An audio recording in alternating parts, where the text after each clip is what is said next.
Watching him.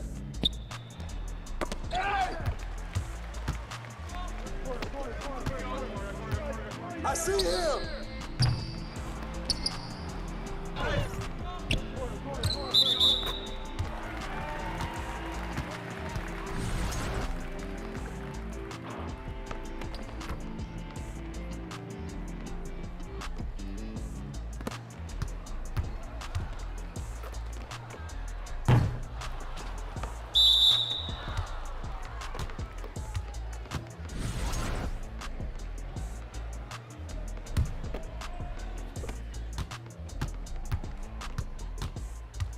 Hey, yo, right here!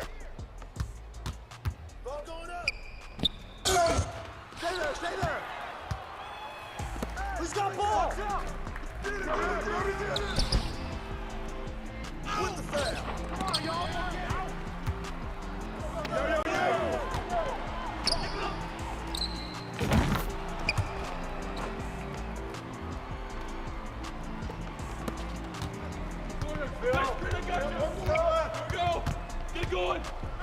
Without your mind, you understand me? So Kickoff project. Because it is just this one thing,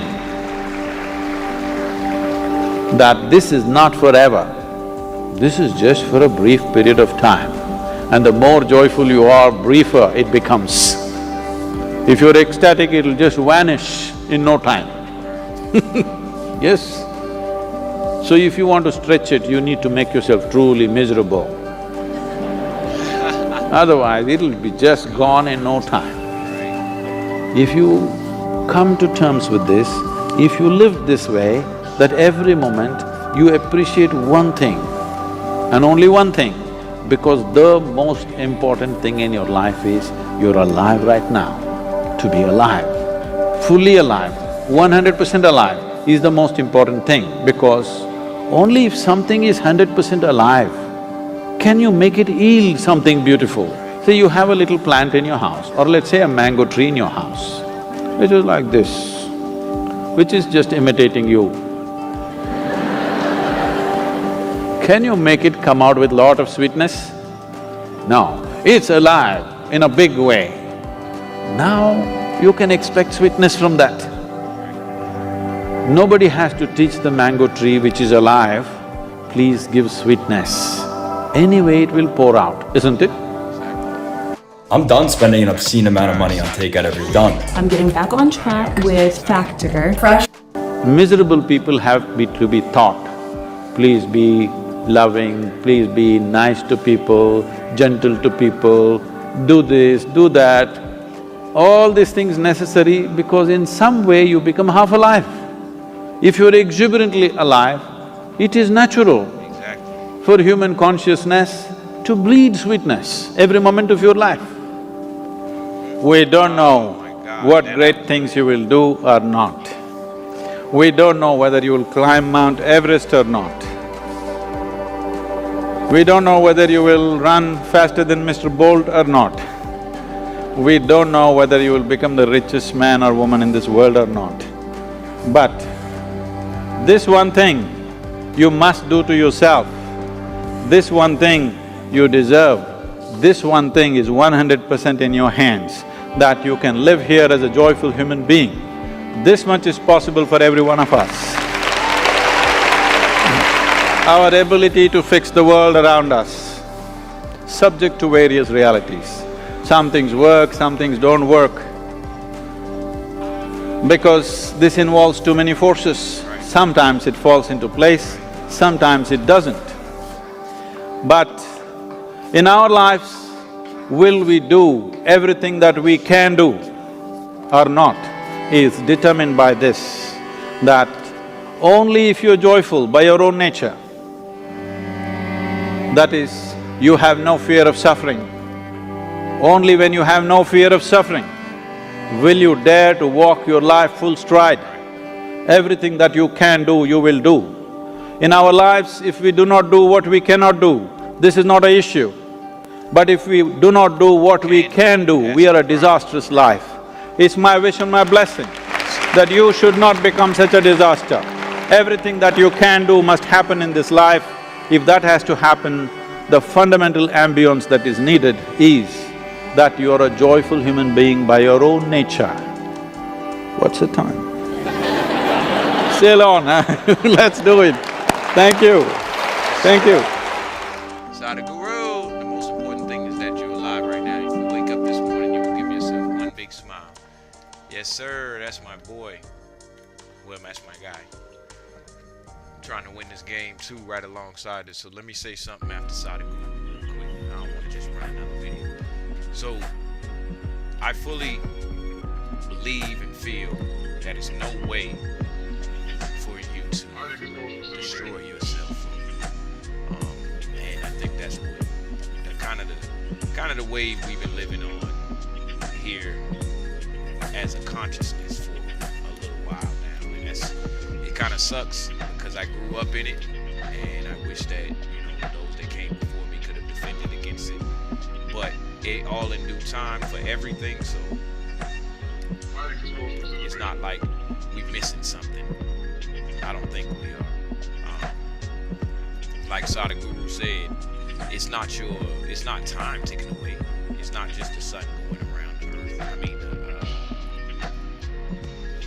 us going around the sun or whatever. It's your life taken away. It's your life taken away.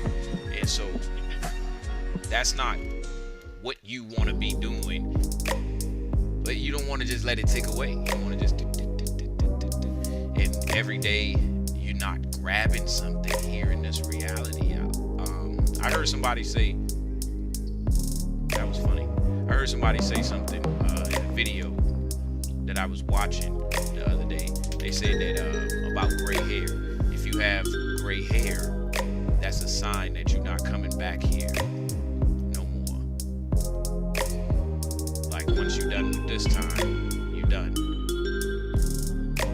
And a head full of gray hair or beard or whatever is you're done here in this reality or this world or this life or this dimension. However you call it now. I won the game too, by the way. I should have put it on the screen. But I say that because imagine someone who's here right now. Imagine a baby. Let's talk about a baby real quick. Babies, they'll always say, oh, they've been here before. What does that mean? If we cannot attach something more to ourselves than just a body,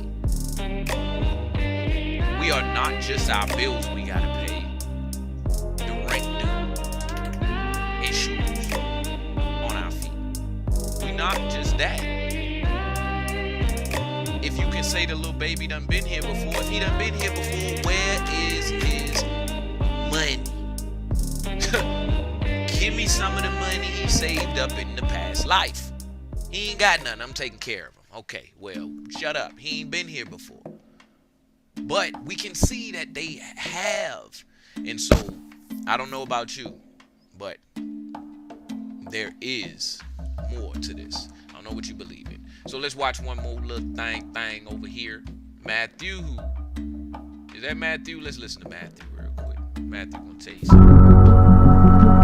I'm going to talk to you about some things I've learned in my journey. Most from experience, some of them I heard in passing, many of them I'm still practicing, but all of them I do believe are true. Life is not easy. It is not. Don't try to make it that way. Life's not fair. It never was. It isn't now, and it won't ever be. Do not fall into the trap, the entitlement trap, of feeling like you're a victim. You are not. Get over it and get on with it. So the question that we got to ask ourselves is what success is to us. What success is to you. Is it more money? That's fine. I got nothing against money. Maybe it's a healthy family. Maybe it's a happy marriage. Maybe it's to help others, to be famous, to be spiritually sound, to leave the world a little bit better place than you found it. Continue to ask yourself that question.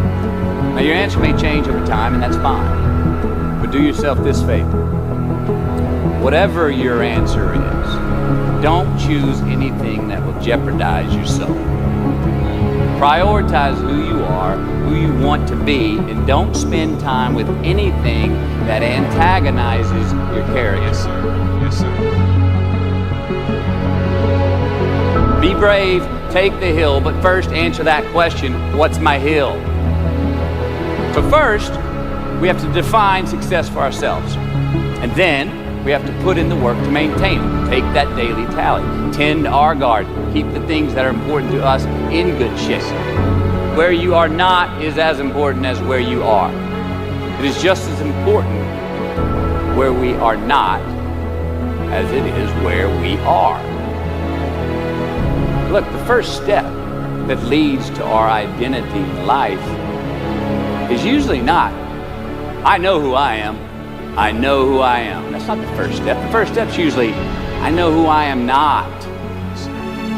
Process of elimination. Defining ourselves by what we are not is the first step that leads us to really knowing who we are. You know that group of friends that you hang out with that really might not bring out the best in you? You know, they gossip too much, or they're kind of shady. They really aren't going to be there for you in a pinch. Or how about that bar that we keep going to that we always seem to have the worst hangover from? Or that computer screen, right? The computer screen that keeps giving us an excuse not to get out of the house and engage with the world and get some real human interaction. Or how about that food that we keep eating? Stuff that tastes.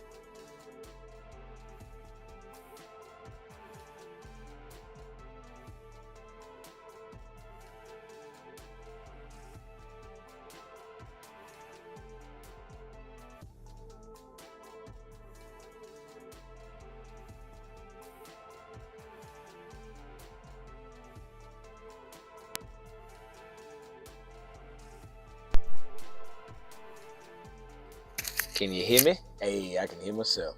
Welcome to another episode of Expansion Pack. I am your host, Dan F. Man. Welcome back.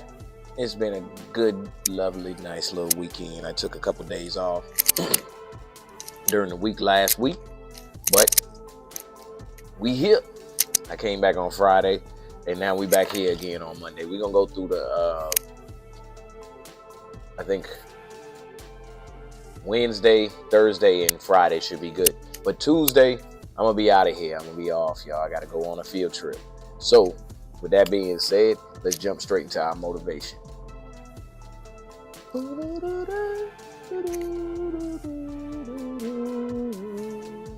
Hey, let go. Motivation for the day.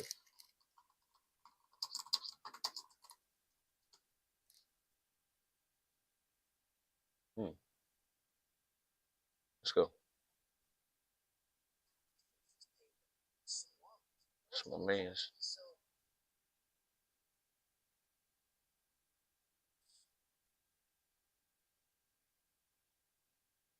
Yes, sir.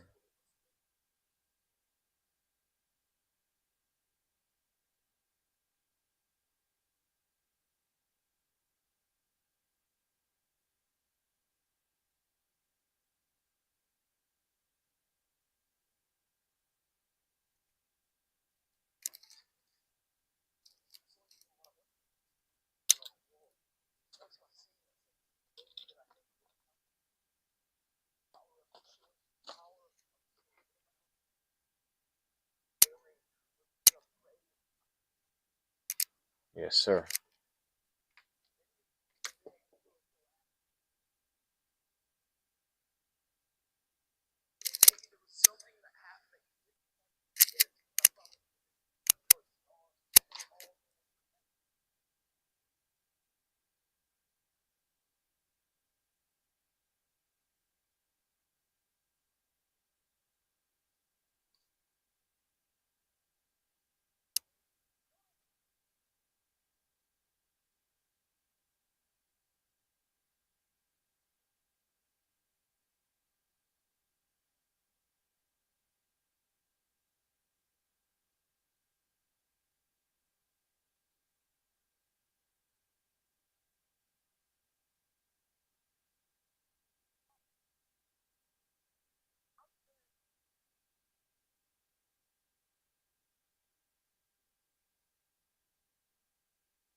They be throwing that commercial in there right there at that moment.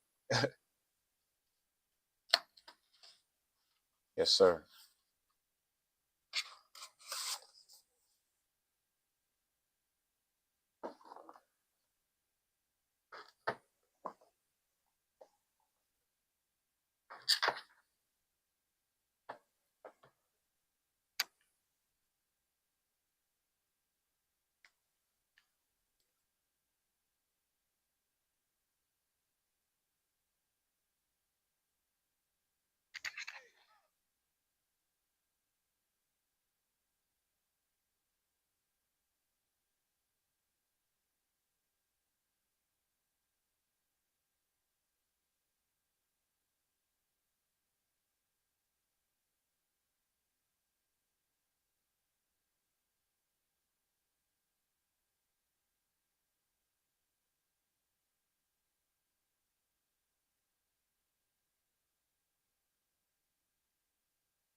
Yes, sir.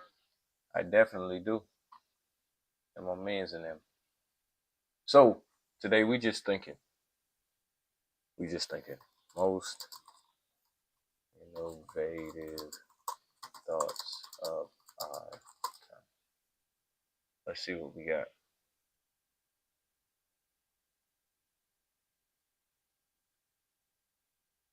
My people.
Right.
That's what's up. That's my man's in them. All right, hold on. Let's see. Another one. How to be a creative thinker. No, we don't want to hear that. No, I don't want to hear that.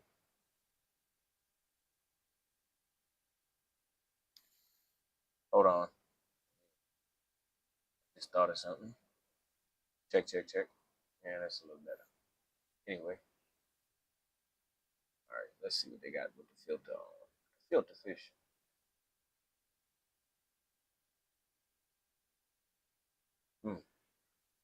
Brain rot. All right, look. Let's watch this. He don't want to talk about it. He don't want to talk about it.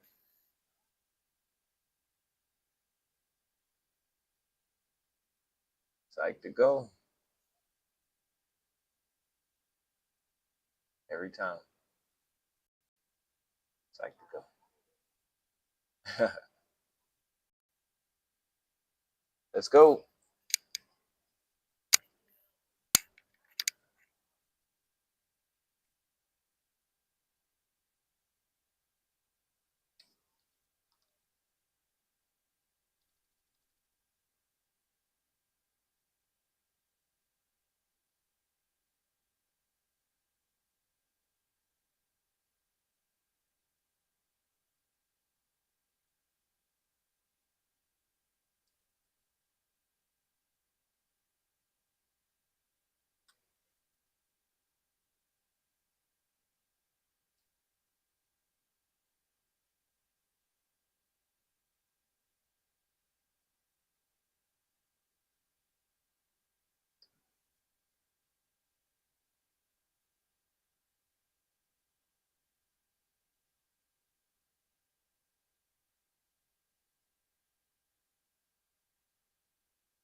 Right.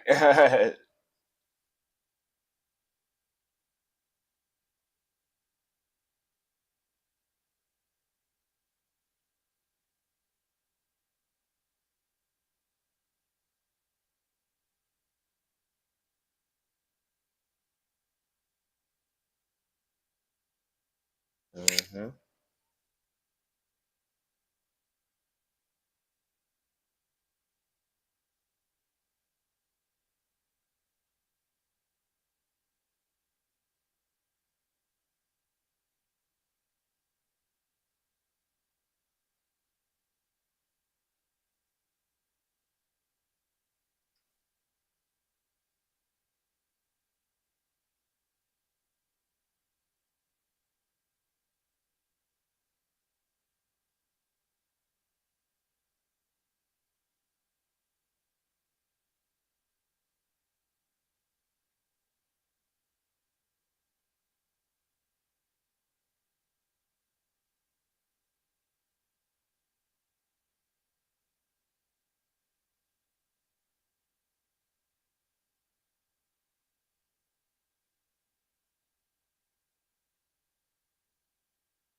I'm sorry, y'all.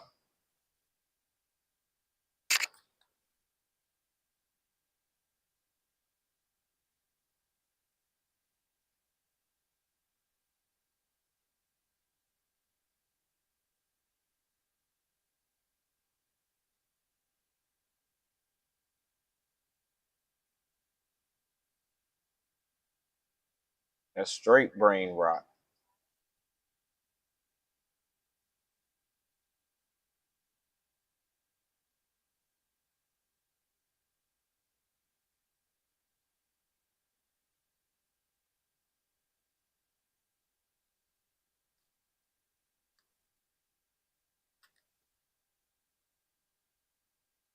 Mm. That's literal brain rot.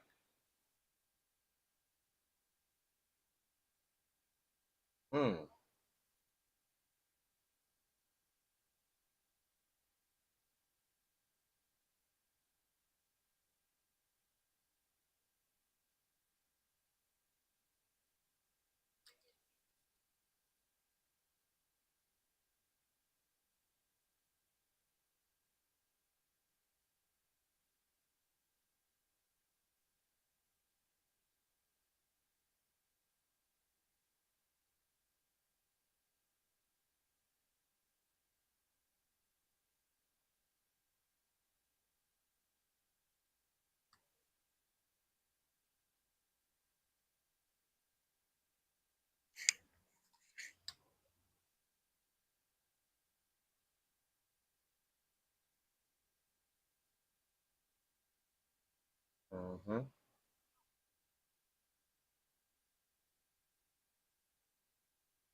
Hmm.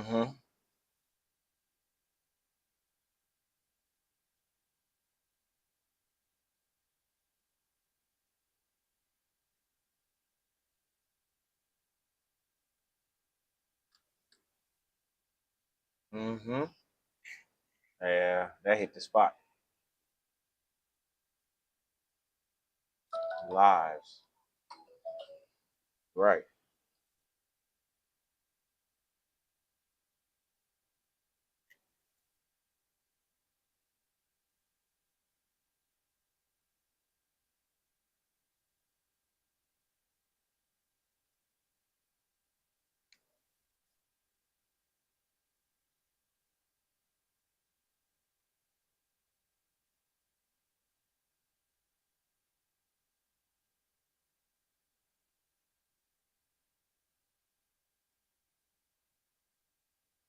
Mm.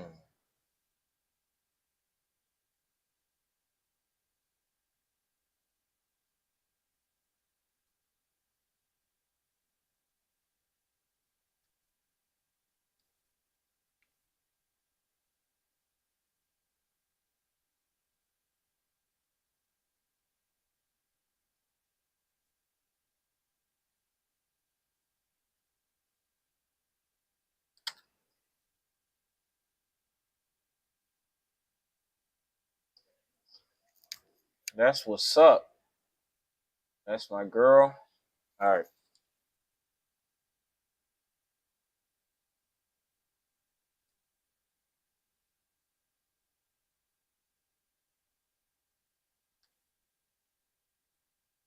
Word. That never hit home more than anything.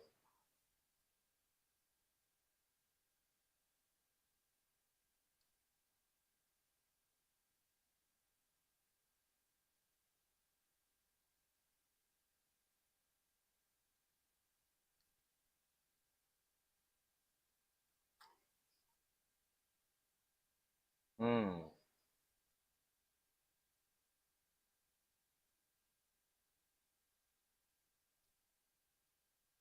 Yes, ma'am.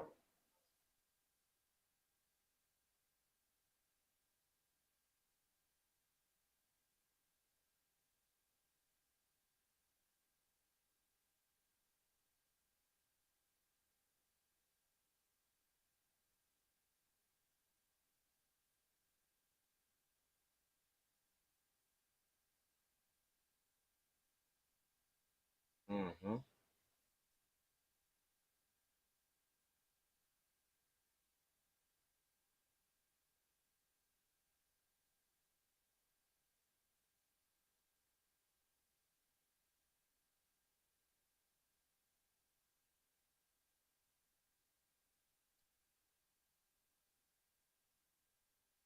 All right.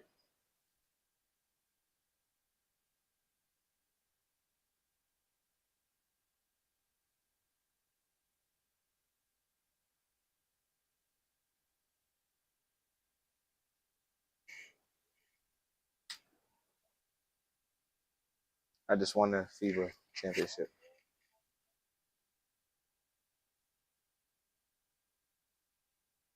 Mm-hmm.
Mm-hmm.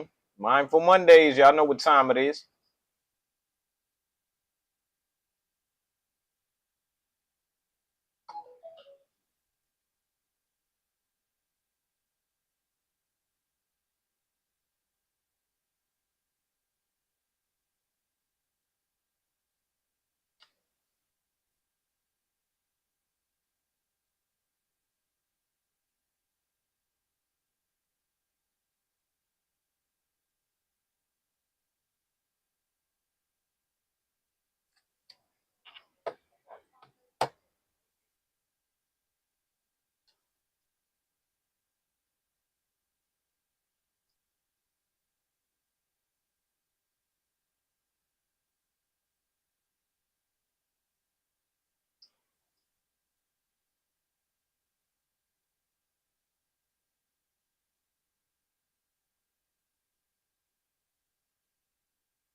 Mm-hmm.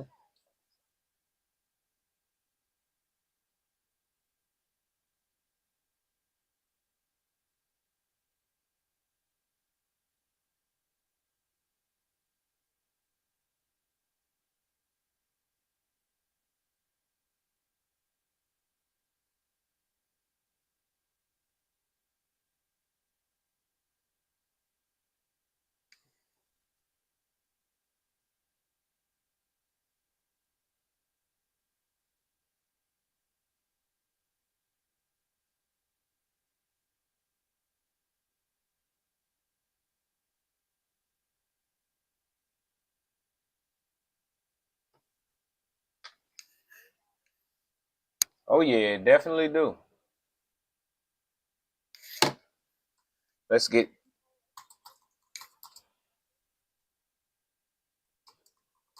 let's get something. Let's get the most intelligent or most highly advanced topic we can after that. After seeing some brain rot, let's go. Nah, shut up.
Mm-hmm.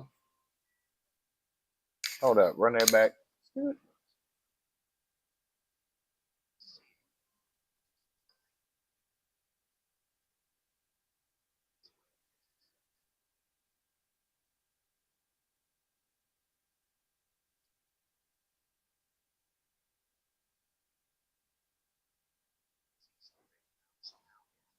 Interacting.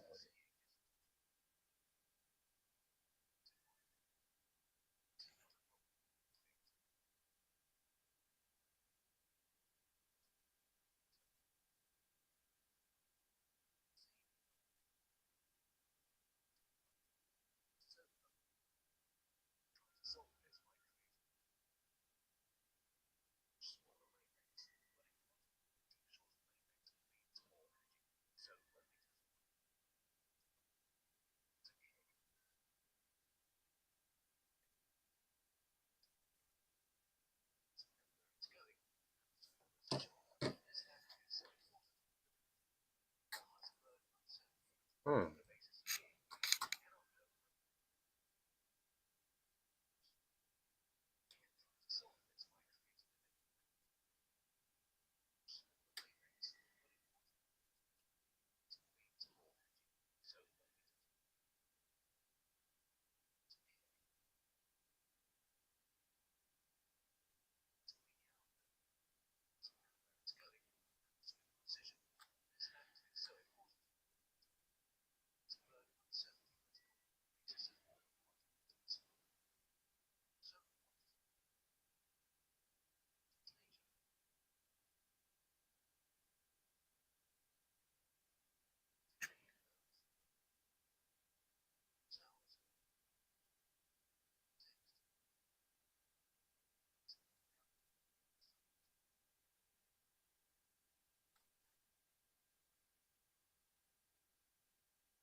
That's what's up.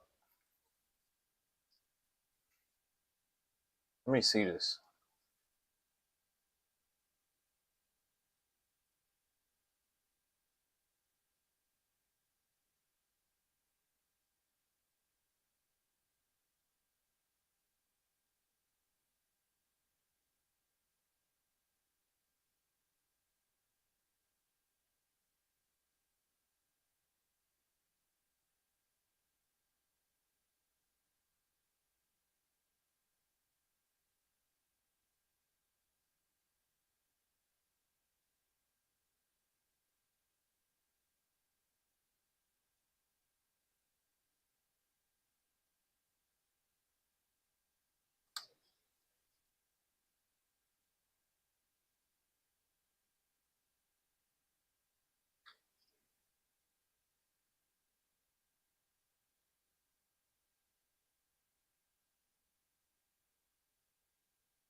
I hope that didn't blow your mind wide open too far.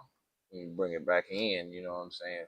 Because when you experience extreme brain rot, you need this. Let's get one more time.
There we go.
Let me see.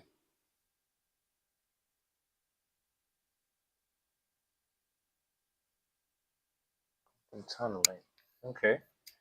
Hey, what's good, brother Reed? What's good? Hope you still in there.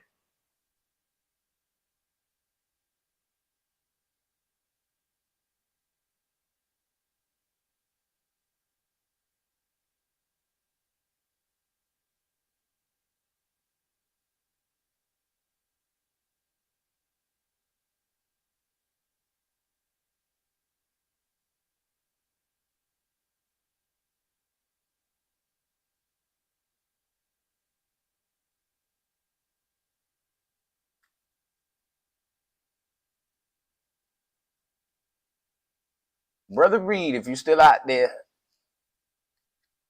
what's that?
Mm-hmm.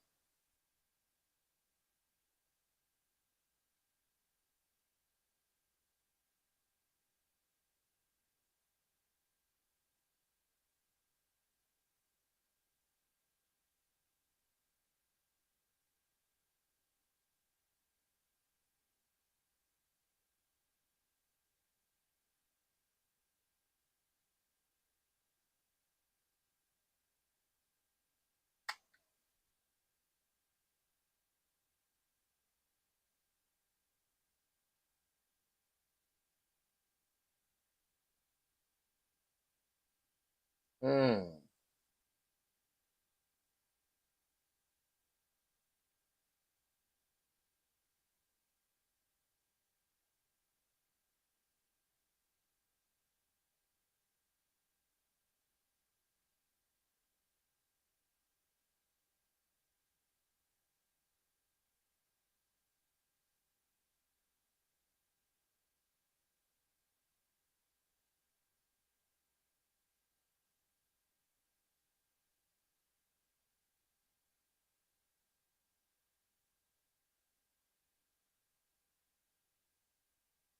Basic, right.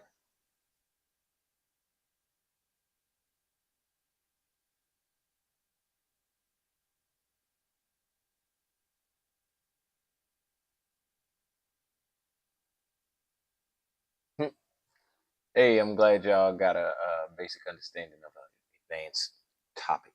Now let's back to some basic rot. Basic brain building rot. I don't know what I'm talking about. Anyway, we just thinking.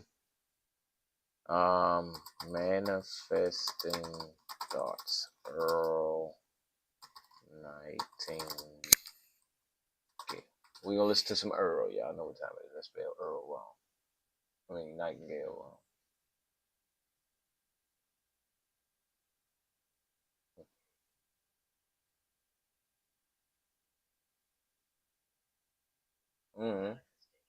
Whatever one you want to use. Let's go.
Mm-hmm.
Right. I'm sorry myself.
Hey, hold on.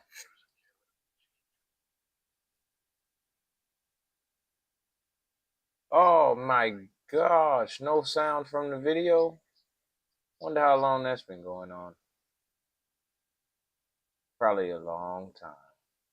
The whole time. Oh well. Thanks for telling me. Word as far as the results we get from life are concerned in this. Hello, this is Earl Nightingale, and I'd like to tell you about the magic word. The experts call it the most important word as far as the results we get from life are concerned in this or any other language. And the magic word is attitude. Attitude is defined as the position or bearing as indicating action, feeling, or mood. And it is our actions, feelings, or moods which determine the actions, feelings, or moods of others toward us, and which control to a surprising extent our success or failure. It is then our attitude toward life which will determine life's attitude toward us. Now, what does this mean exactly? Everything operates, of course, on the law of cause and effect. Everything we say or do will cause some effect. We're charged with producing causes. The effects or the rewards of our actions will take care of themselves. That's why I say success can be guaranteed and will come to us every time if we live in a certain way. Good attitude, good results. Fair attitude, fair results. Bad attitude, bad results. You see, each of us shapes his or her own life, and the shape of it is determined by our attitude, the attitude we hold most of the time. Sounds simple, doesn't it? But it's not quite that easy. For most of us, learning this new habit takes time, but once it's mastered, our daily lives will become as changed as if we walked out of a dark tunnel into the bright, clear light of day. A person with a poor attitude toward learning, for example, in school or afterward, isn't going to learn very much until he changes his attitude. I know you can think of examples of this in your own life. If we take the attitude that we cannot do something, we generally will not do it. An attitude of failure, and we're whipped before we start. So we know then that what we receive from life, what we accomplish or fail to accomplish, is due in large measure to our overall attitude. William James of Harvard said the greatest discovery of his generation was that human beings can alter their lives by altering their attitudes of mind. To develop a good attitude toward the world in general, each of us must first develop a good attitude toward himself. We can't give to others something we don't have. So it is the attitude we take toward ourselves which determines our attitude toward others, which radiates to the world around us. When you see someone with a poor attitude toward others, you can be sure he has a poor attitude toward himself. He doesn't like himself very much. He's unhappy about something. A happy person reflects his happiness in his attitude. A person with a poor attitude most of the time is unhappy and frustrated most of the time, and he's a human magnet for unpleasant experiences. When they come, as they must because of his attitude, they reinforce his poor attitude, thereby bringing more problems and so on. He becomes a self-generating, doom-fulfilling cycle. But for the man or woman with a good attitude, the same principle holds true in reverse. Expecting the best, that's what they get.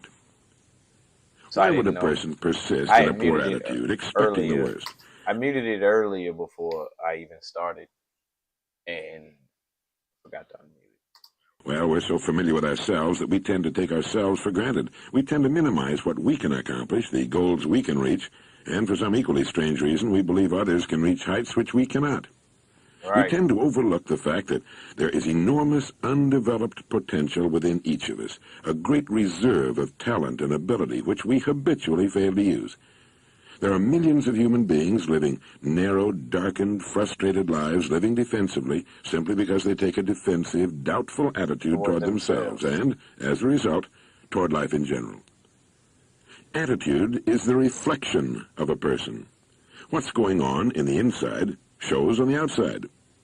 One's attitude is incalculably powerful. It can bring about marvelous results for us, but we must train it patiently, day by day. Now, for just a minute, let's talk about people, successful people, who go sailing through life from one success to another and who, when they occasionally fail at something, shrug it off and head right out again. No matter what a person does, wherever you find a person doing an outstanding job and getting outstanding results, you'll find a person with a good attitude. These people take the attitude toward themselves that they can accomplish what they set out to accomplish, that achievement is the natural order of things, that there's no good reason on earth why they can't be competent, successful. They have a healthy attitude toward themselves and, as a natural result, toward life and the things they want to accomplish. Because of this, they achieve some remarkable things and come to be called successful, outstanding, brilliant, lucky, and so on. They're quite frequently no more brilliant or talented than the majority of people by whom they're surrounded. But they have the right attitude.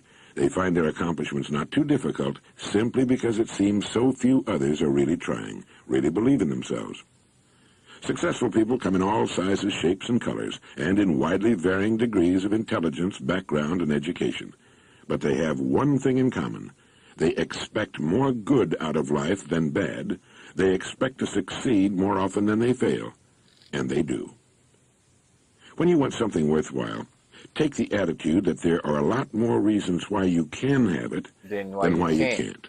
Set out to earn it, go after it, work at it, ask for it, and 9 times out of 10 you'll get it. Now think about this. Our environment, the world we've created around us, is really a mirror of our attitudes. If we don't like our environment, we can change it by changing our attitudes.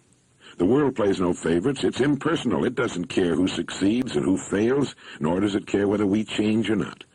Our attitude toward life doesn't affect the world and the people in it nearly so much as it affects us. It would be impossible to even estimate the number of jobs which have been lost, promotions or good grades missed, sales not made, marriages ruined by poor attitudes. But you can number in the millions the jobs which are held though hated, the marriages which are tolerated but unhappy, the parents and children who fail to understand one another, all because of people who are waiting for the world and others to change toward them before they'll change. Instead of being big enough and wise enough to at least make a test which will prove where most of the trouble lies, in poor attitudes. All right, so a successful attitude will help to bring us the success we seek. But just how does a person get this kind of attitude? The easiest and most effective means of forming a good attitude habit is to begin conducting yourself as though you have a good, positive, expectant attitude toward life. If you've never tried it, you'll be amazed at what happens. Remember, actions trigger feelings, just as feelings trigger actions. Not long ago, I read a line which went, "Life is dull only to dull people." That's true. It could also have read, "Life is interesting only to interesting people," or "Life is successful only to successful people." You must first become mentally, from an attitude standpoint, the person you wish to be. A famous restaurateur was asked by a newspaper reporter, "When did you become successful?" And he replied, "I was successful when I was sleeping on park benches. I knew what I wanted to do, and I knew that I'd do it." You see, his attitude had been one of success, of expecting success, long before the material, the tangible rewards of success had been earned. The great German philosopher Goethe put it this way: before you can do something, you must first be something. Chances are you know people who seem to be what others call lucky. All kinds of wonderful things happen to them, and they give the impression of happily sailing through life, having a wonderful time, and accomplishing more in a year than most people do in 5. If you will conscientiously go about the test I'm going to recommend and concentrate on it every day, you'll find yourself beginning to join this small, happy, and extremely productive group of people. You'll find yourself becoming lucky, as they say, and most of your problems will take care of themselves. Of this you can be sure. The results will be nothing short of amazing. Now here's the test. Act toward the world, everything and everyone, with an attitude calculated to produce the results you want. That is, if the result you want is more success in what you're doing, act as though you are already in possession of that success. If you want others to treat you with admiration and respect, treat others with admiration and respect first. Treat every person as the most important person on earth. Do this for 3 excellent reasons. 1, as far as a person is concerned, he or she is the most important person on earth. 2, because this is the way human beings ought to treat each other. 3, by treating everyone this way, we form an important habit. There's nothing in the world that men, women, and children want and need more than self-esteem, the feeling that they're important, that they're needed and respected. They'll give their love, their affection, their respect, and their support to the person who fills this need. Have you ever noticed that the higher you go in any organization of value, the nicer the people seem to become? You see, the bigger the person, the easier it is to talk to him, to get along with him, and to work with him. Do you know why? It's because he has a good attitude. And the people with the best attitudes just naturally rise to the top. Now, he doesn't have a good attitude because of his position. He has the position as a result of his attitude. Act toward others and the world at large in exactly the same manner you want the world and others to act toward you. For example, treat the members of your family as the persons they really are, the most important people in your life. Right. Carry out into the world each morning the kind of attitude you'd have if you were the most successful person on earth. And notice how quickly it develops into a habit. Almost immediately, a change will be noticed. Irritations that used to frustrate and annoy disappear. When some less informed person gives you a bad time, stay on the track. When someone cuts in front of you with his car or acts in any other manner that shows his ignorance and lack of courtesy, don't permit yourself to drop to his level. Don't let his unhappiness make you unhappy. When you begin to develop better attitudes, you should realize you already have placed yourself on the road to what you seek. You are well on your way to joining the top 5% of the people. You have prepared the ground and planted the seed. You've made of yourself an embodiment of that which you seek. Now, in summing up, here are a few points to keep in mind. First, it is our attitude at the beginning of a task which, more than anything else, will bring about its successful outcome. Second, our attitudes toward others determine their attitudes toward us. We're interdependent. The success we achieve in life will depend largely on how well we relate to others. Third, before you can achieve the kind of life you want, you must think, act, talk, and conduct yourself in all of your affairs as would the person you wish to become. Fourth, the higher you go in any worthwhile organization, the better the attitudes you'll find. Attitudes are not the result of success. Success is the result of good attitudes. Finally, the deepest craving of human beings is for self-esteem, to be needed, to feel important, to be appreciated. When you treat every person you meet as the most important person in the world, both of you will benefit. All right. To make these important principles a habit-knit part of life, here are some suggestions. Since your mind can hold only one thought at a time, make those thoughts constructive and positive. Yes. Look for the Yes, best sir. in people and ideas. Be constantly alert for new ideas you can put to use in your life. Don't waste time talking about your problems or your poor health unless you're talking to your doctor. Yes, sir. It probably won't help you. It cannot help others. Radiate the attitude of well-being and confidence, the attitude of the person who knows where he's going. You'll find good things happening to you right away. Lastly, treat everyone with whom you come in contact as the most important person on earth. Start this habit. Practice sir. it consistently, and you'll do it the rest of your life. Y'all heard Earl? Y'all heard what Earl said. Hey, get right. Think positively all the time. All right. We can get another one.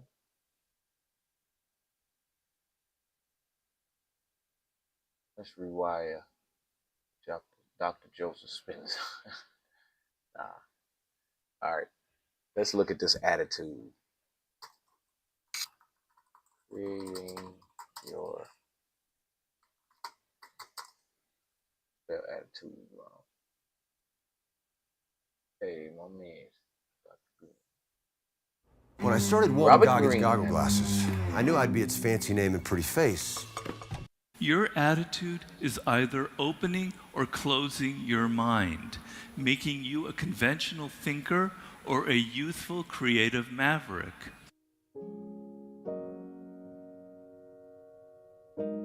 I want to tell you a story about the childhood of the great Russian writer Anton Chekhov, who grew up some 160 years ago in the town of Taganrog, a mere 450 miles from here, Kiev. Now, Chekhov had a most miserable childhood. Almost every morning, his father, Pavel Yegorovich, would beat him. But at least he was not alone in this, for he would also beat his 4 brothers and his 1 sister. His afternoons were almost worse. While his father would go out drinking, he would ask Anton to mind the family grocery store. It was so cold in the grocery store that if Anton Chekhov tried to do his homework, his fingers would freeze up and he couldn't move them. The store was the gathering spot for all the local drunks who would come in there to buy their vodka. And all day long, Anton would have to hear their raunchy jokes and their depressing stories. In his few hours that he had to himself, Anton would amble through town, and he would wonder about himself. Maybe I am as worthless and lazy as my father says I am. Maybe I deserve to be beaten. Then, in 1875, when Anton was 15, his two older brothers ran away to Moscow to escape their overbearing father. In the meantime, the father had so mismanaged the running of the grocery store that it was facing bankruptcy. And before he could be carted off to debtor's prison, he ran away to Moscow to join his two other sons. The mother was forced to sell the family house and its possessions, and then she took her two youngest children to go to Moscow to join the rest of the family. Anton was left alone in Taganrog to sell the remaining possessions, to keep a little bit for himself, and to finish his studies. In the first few weeks and days alone in Taganrog, Anton was beside himself with rage and bitterness at his father, who was the source of all of these miseries. But he had no time to feel depressed or feel sorry for himself. He had virtually no money, and he was trapped in Taganrog. He hired himself out to wealthy families as a tutor. He decided he wanted to become a doctor, but in order to get into medical school, he would have to study much harder. So he started to frequent the town library, and there he discovered books on literature and philosophy. This had an explosive effect on his young mind. He could travel mentally far beyond Taganrog into the realm of ideas. He was not trapped at all. Soon, new thoughts came to him. He wasn't lazy by nature at all.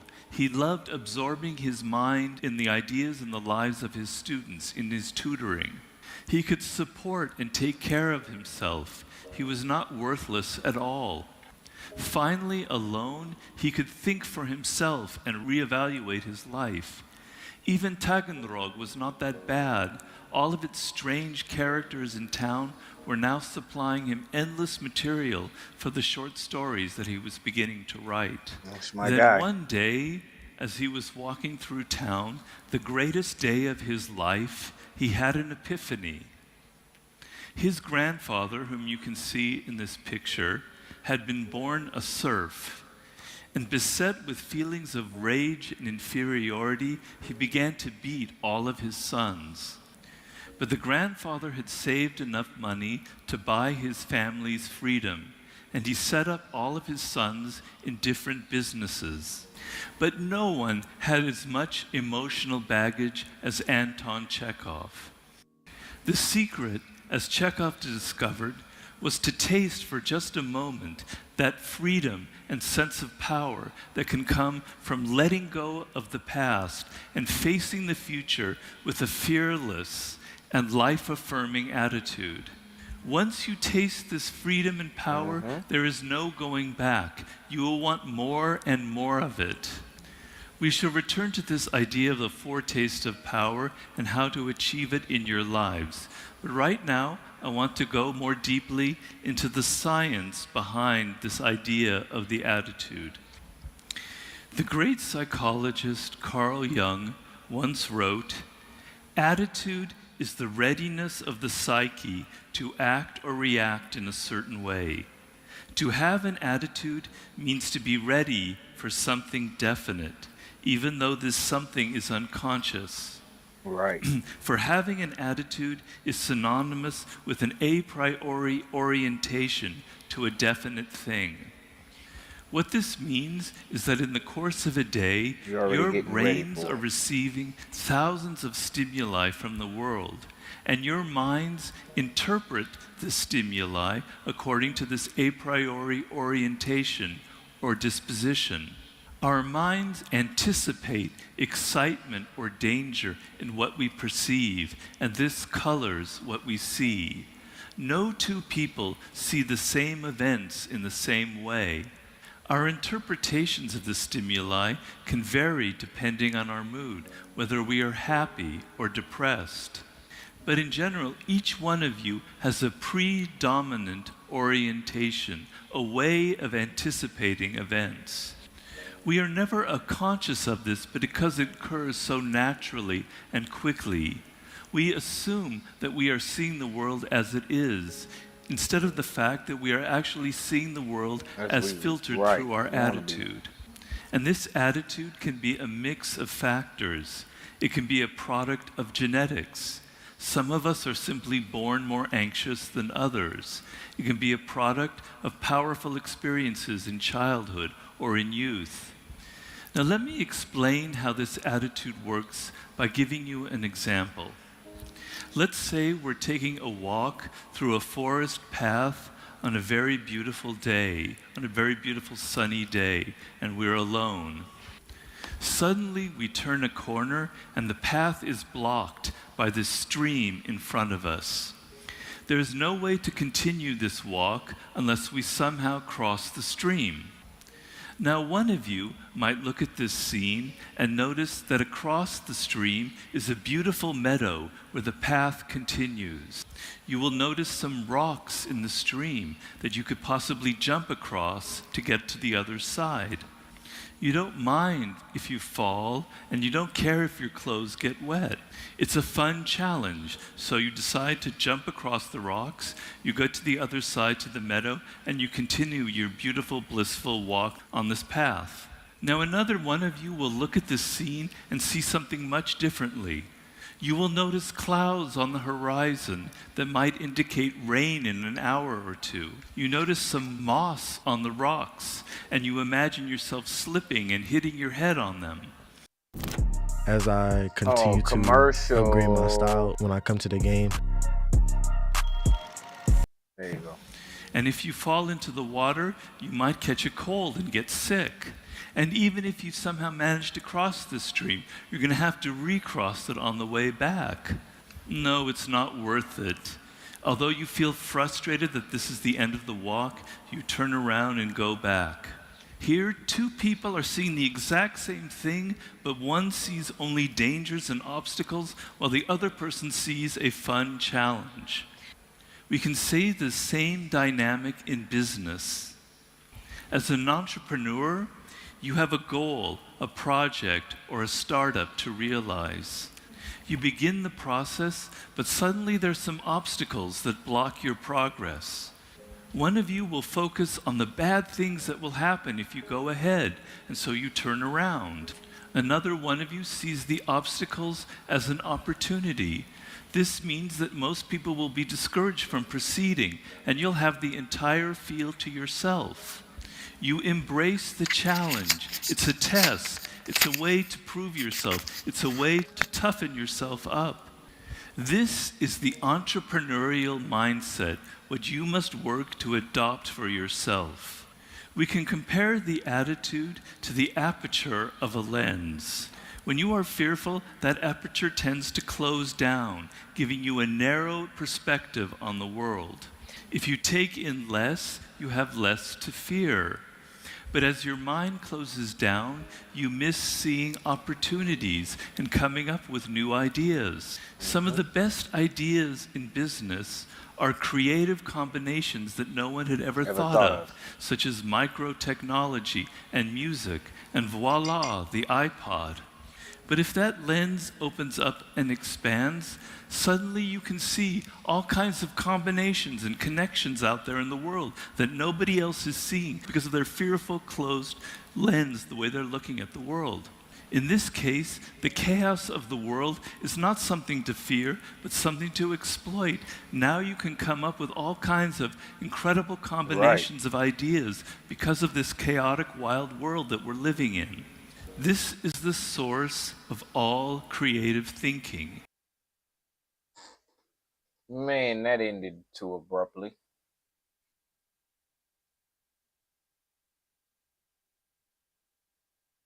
Let's get one more.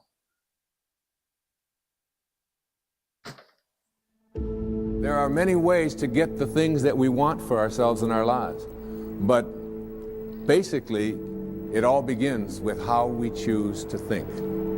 As you think, so shall you be. I don't know why